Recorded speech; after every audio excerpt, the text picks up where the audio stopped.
Los receptores adrenérgicos son básicamente 4, alfa 1, alfa 2, beta 1 y beta 2, y en cardiología especialmente son relevantes puesto que se utilizan para modular farmacológicamente con estimulantes o bloqueantes de estos receptores ante determinadas circunstancias. Si hacemos un rápido repaso de dónde se localizaba cada receptor y qué efecto tenía su estimulación, también podemos entender qué ocurrirá si damos un fármaco que estimula ese receptor y si damos un fármaco que lo bloquea. Así pues, el receptor alfa 1, recordad que se encuentra principalmente en las arteriolas y que su estimulación produce vasoconstricción. De tal manera que el bloqueo alfa 1 se utiliza farmacológicamente para producir vasodilatación. Todos lo podemos comprender, de tal manera que los alfa bloqueantes se utilizan para tratar la hipertensión arterial, es decir, nos interesan para producir vasodilatación en determinadas circunstancias.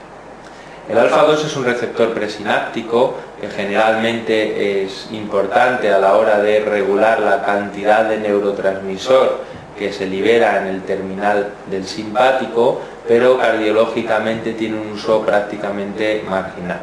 El receptor beta 1 es el más importante dentro del corazón, de los receptores adrenérgicos, y su estímulo produce un aumento en la fuerza con la que se contrae el músculo, es decir, es un inotropo positivo, y en la frecuencia con la que se contrae el corazón, es decir, es un fármaco cronotropo positivo, si usamos un fármaco estimulante beta 1, como puede ser dobutamina.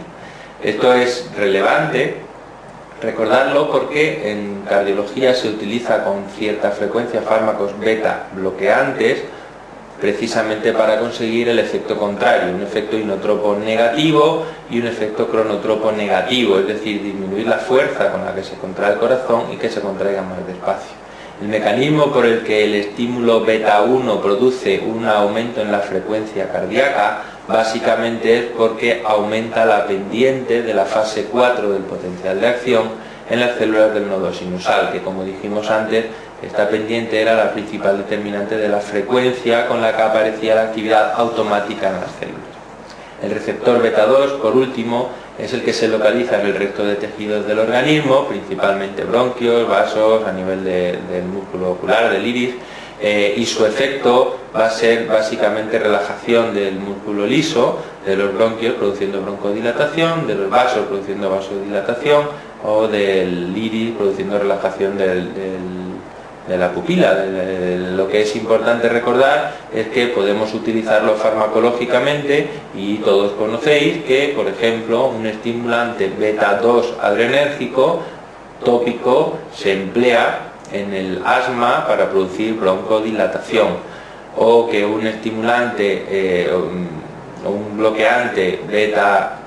2 adrenérgico puede producir una crisis asmática en una persona que esté predispuesta. Quiero hacer un pequeño comentario respecto a esta vasodilatación, y es que es mucho menos potente que la que consigue el estímulo alfa adrenérgico. Es decir, la liberación de adrenalina por nuestro sistema simpático va a producir simultáneamente vasoconstricción por estimular el receptor